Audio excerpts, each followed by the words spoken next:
लेकिन जैसा कि आप सब लोगों ने भेद कर दिया कि राम और भगवान नारायण एवं कृष्ण में अलग अलग है, क्योंकि अगर गोलोक में रहते तो अलग ही है ना। राम का स्थान बताओ कहाँ है? कोई धाम है राम जी का?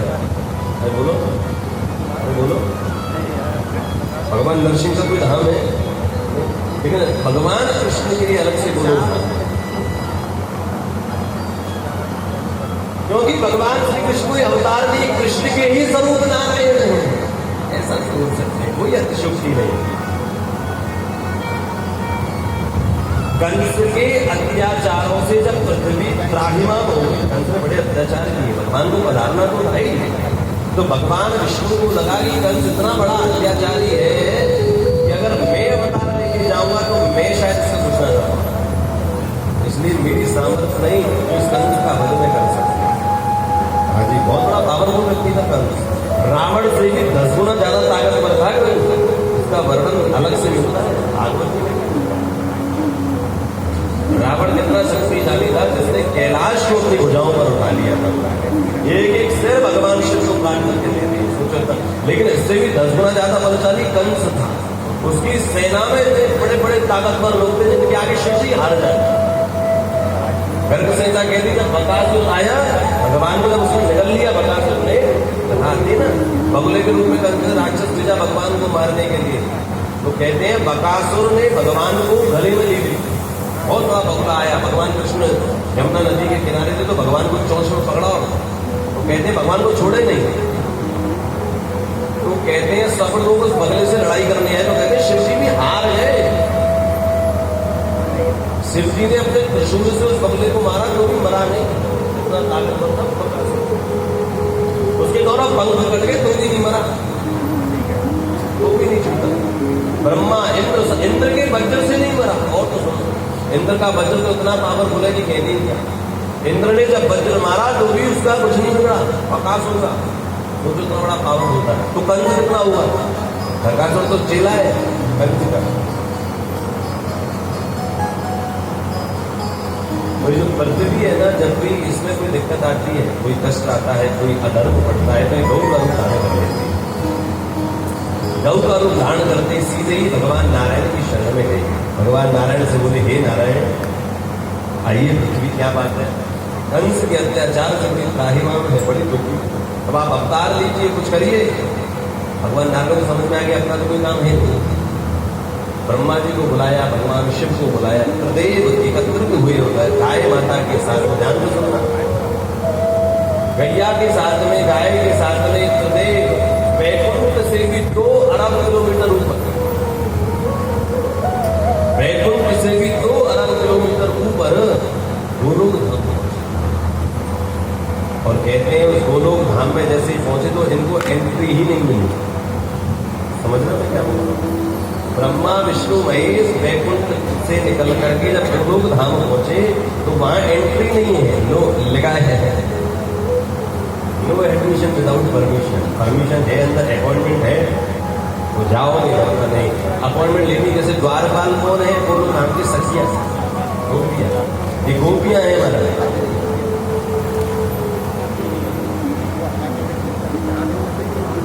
गोपियों के नाम भी है, सतचंद्रानना, सतचंद्रानना नाम की गोपी जो है वो पैदा दे रही है वहां पे। और जैसे ये इंद्रदेव आए, भैया आए और जो आगे बढ़ने लगे तो रोक दिया, किधर किधर कौन है।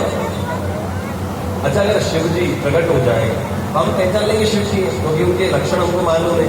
भाई जटा में गंगा होगी, भस्मी भूत लगा के रखे होंगे, बागंबर पहने होंगे, सर्प होगा, रुद्राक्ष पहने होंगे, आगे ना, अरे बोलो तो पहचान जाएंगे ना शिव जी।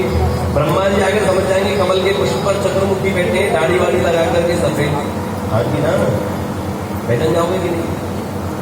लेकिन यहाँ पर तो गोपी को पहचाने नहीं, कौन है आप? ब्रह्मा जी गुस्सा आ गया, हमको पहचानती नहीं है, ब्रह्मा है अंदर जाने दो। गोपी बोले एक मिनट ठहरो तो जरा, एक मिनट ठहरो, कैसे कैसे समझाओगे, तो पहले अपना परिचय दो, तब जाकर के अंदर से परमिशन आएगी, तब जाकर के आपको प्रवेश है, वरना तो बाहर ही दो।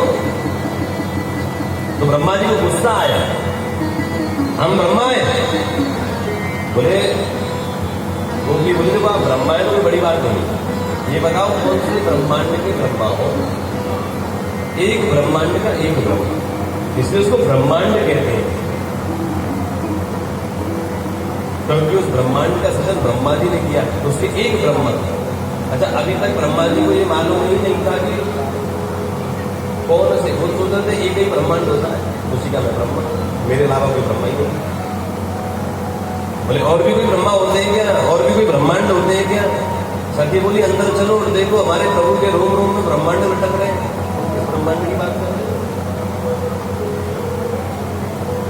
ब्रह्मा जी का जो अभिमान था ना वो छोटे छोटे होते, कैसे मैं सोचता था कि एक ब्रह्मांड होता है, उसका भी ब्रह्मा होता है। कहते हुए भगवान विष्णु ने समझाया, आप लोग ना करें, ब्रह्मा जी मैं बात करता हूँ, देखो मैं बताता हूँ ये कौन से ब्रह्मांड के ब्रह्मांड, कौन से नाम है प्रश्नीगर्भ। ये प्रश्नीगर्भ नामक ब्रह्मांड के ब्रह्मा है। ये कौन सा ब्रह्मांड है? कल जब वामन भगवान बड़े रूप हो गए तो ये जब पैर ऊपर कर रहे तो ब्रह्मांड में छेद कर दिया है, इसी प्रश्नीगर्भ नाम के ब्रह्मांड में छेद कर दिया। ऐसे बताया कि वामन भगवान ने जब ब्रह्मांड के में छेदन किया कि उस ब्रह्मांड के ब्रह्मांड, तब सखी को मालूम चला ठीक है हमको अंदर जाना है, परमिशन। तो सखी गई अंदर परमिशन लेने, ध्यान से सुनना, एक सखी बाहर ही है, सच्चंद्रानना अंदर गई परमिशन लेने के लिए। अब अंदर सुनिए क्या है, गोलोक धाम है। सत्य कहें, गोलोक धाम और ब्रजमंडल में कतई कोई अंतर नहीं, दोनों एक ही है। जैसा आप ब्रज में घूम रहे हो समझना गोलोक धाम में घूम रहे हो। जैसे सखी अंदर गई तो गोलोक धाम की स्थिति सुनिए कैसी है। वो गोलोक धाम जहां पर एक तरफ मां यमुना प्रवाहित हो, वो गोलोक धाम जहां पर एक तरफ हमारे श्री गिरिराज बाबा विराजमान है, चारों तरफ जहां पर वन उपवन सब मौजूद है। और कहते हैं उसी गोलोक धाम की पृष्ठभूमि पर बिल्कुल बीचों बीच में केंद्र में एक विशाल सरोवर बना हुआ है। क्या बना हुआ है? विशाल सरोवर बना हुआ है। और कहते हैं उस सरोवर में कमल बना है, और कमल का ध्यान रखिए, कमल की क्या विशेषता बताई है गोलोक धाम। वो कमल कोई साधारण कमल नहीं है। प्राय कमल के कितने दल होते हैं? 8 दल, 8 दल का कमल होता है, इससे ज्यादा दल नहीं होते। लेकिन वो कमल 1000 दल का है, उसके अंदर 1000 दल है। और कहते हैं वो 1000 दल जैसे ही खुला, बंद है, जैसे ही खुला तो उसके अंदर से 500 दल का कमल निकला। वो 500 दल का कमल खुला तो उसके अंदर से 250 दल का कमल निकला। वो 250 दल का कमल खुला तो उसके अंदर से 100 दल का कमल निकला। वो 100 दल का कमल खुला उसके अंदर से 50 दल का कमल निकला। वो 50 दल का कमल खुला उसके अंदर से 16 दल का कमल निकला। वो 16 दल का कमल खुला उसके अंदर 8 दल का कमल निकला। और जब वो 8 दल का कमल खुला, क्या देख रहे हैं? उसी के बीच में राधा और कृष्ण विराज रहे हैं। ये गोलोक धाम का परिचय हम आपको दे रहे हैं।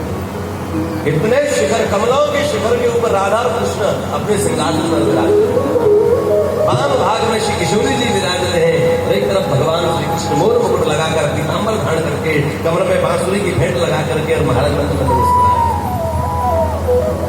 सखी ने प्रणाम किया, प्रभु द्वार पर भगवान तक जानते हैं, सीसीटीवी बाहर है, भगवान ने टीवी पर देख लिया, गिरदेव आए कहते हैं ब्रह्मा विष्णु महेश से तीनों प्रवेश कर रहे थे तो देखते जा रहे हैं हम कहाँ गए, ये जगह हमने तो देखी नहीं। आज केवल विष्णु भगवान को मालूम थी क्योंकि वही लाए थे, बाकी तो हमको तो मालूम ही नहीं। ब्रह्मा जी को तो पता ही नहीं मालूम, रजो गुण है। भगवान विष्णु सात्विक गुण के हैं, सतगुण सतोगुणी है। भगवान ब्रह्मा जी जो है वो रजोगुणी है, शिव जी तमोगुणी है।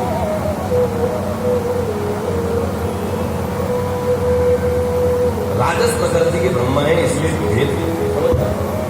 वो कहते हैं जब जा रहे सीधे सीधे तक पहुंचे, चार तरफ गिरिराज बाबा की शोभा को देख रहे हैं, वहां गिरिराज जी विराज रहे हैं, शतशृंग विराज रहे हैं। गिरिराज जी का पहला नाम शतशृंग है।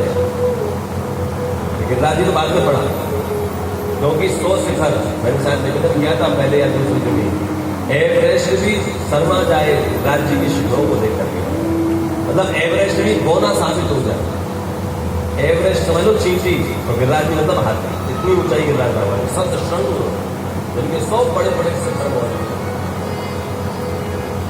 ब्रह्मा जी तो गिरिराज बाबा को देखते रहे, वाह ये कौन सा पर्वत है, हमने देखा ही नहीं आज तक, ये क्या पर्वत है। यमुना मैया के विशाल सौंदर्य को देखकर, काली काली यमुना मैया को देखकर के बोले ये कौन सी यमुना है जिसमें काला जल है। और देखते देखते उस सरोवर के किनारे पहुंचे और राधा कृष्ण का दर्शन किया। भगवान के ध्यान हो गए, महाप्रभु हम तो अब तक तो कृष्ण तक ही सीमित थे, ये और भी ऊपर है क्या कोई, हमको बताइए ना। और कहते भगवान विष्णु प्रणाम कर रहे हैं भगवान कृष्ण को, भगवान नारायण भगवान शिव प्रणाम कर रहे हैं भगवान श्री कृष्ण। ब्रह्मा जी ने कहा मैं भी कर देता हूँ, पता नहीं। भगवान विष्णु ने सारी बात बताई, प्रभु गाय आई है, मेरे अवतार लेने से काम चलेगा नहीं, अब तो आपको ही पधारना पड़ेगा, अब तो आपको ही जाना पड़ेगा। भगवान समझ गए, भगवान विष्णु से कहा भगवान कृष्ण चिंता ना करो, मैं जरूर जाऊंगा। तो कहते हैं उसी समय तीनों देव जो है वो भगवान श्री कृष्ण के हृदय में समा, भगवान श्री कृष्ण के हृदय में समा गए। गौ माता भी भगवान श्री कृष्ण के हृदय में समा गई।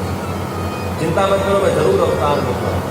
अवतार क्या, मैं सीधे ही आऊंगा, अवतार की जरूरत ही नहीं। कृष्ण ही जब कृष्ण बन करके आ रहे तो अवतार क्यों क्या भाई, अवतार तो होता है कि कोई दूसरा रूप लेकर के आ रहे, लेकिन कृष्ण कोई दूसरा रूप लेके नहीं आ रहे। जैसे भगवान गोलोक धाम में विराजने में से आ रहे, खाली गर्भ की आवश्यकता। कहते कोई कहता है गर्भ से भी प्रगटे नहीं भगवान।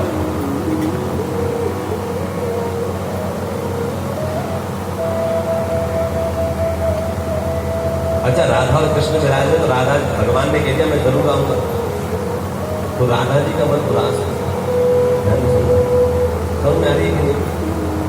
हाँ जी ना तो बोलो। जैसे ही भगवान श्री कृष्ण का चिंता न करो, भगवान नारायण मैं जरूर आऊंगा, अब मैं ही आऊंगा, चिंता मतलब कंस का वध करने के लिए मैं आऊंगा। तो कहते हैं जैसे भगवान ने आऊंगा कहा तो राधा जी तो अब तक मुस्कुरा रही थी, वो तुरंत सीरियस हो गई।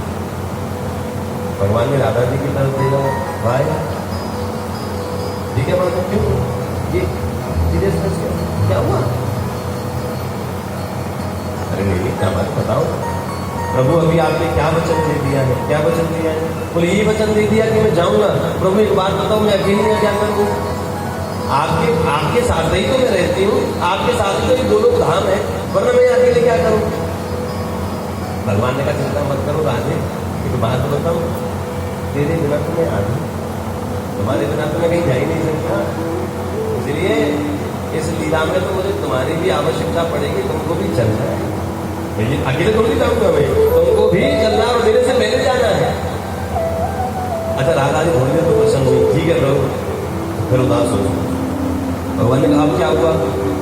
बोले प्रभु आप तो जानते हैं कि इस गोलोक धाम के बिना मेरा मन कहीं लगता,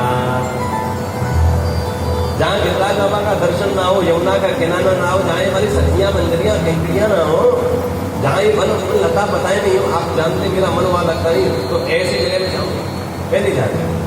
अब भगवान टेंशन में आ गए, राधा जी को ले जाना जरूरी, राधा जी को लोग धाम देना जाएंगे।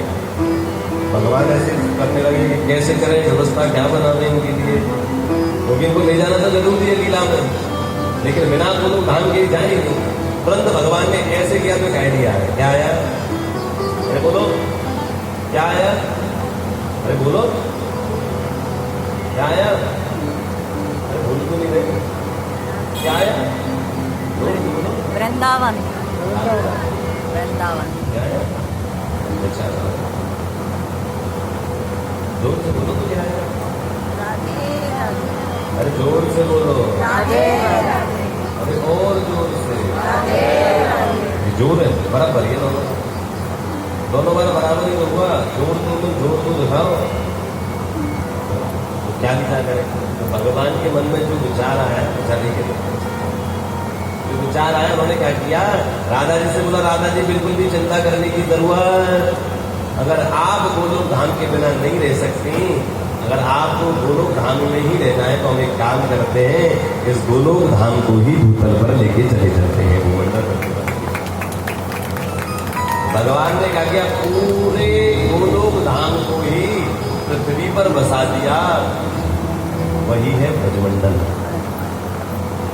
ब्रजमंडल जो है 84 कोस में फैला, ही कोई और नहीं, भगवान का ही गोलोक धाम।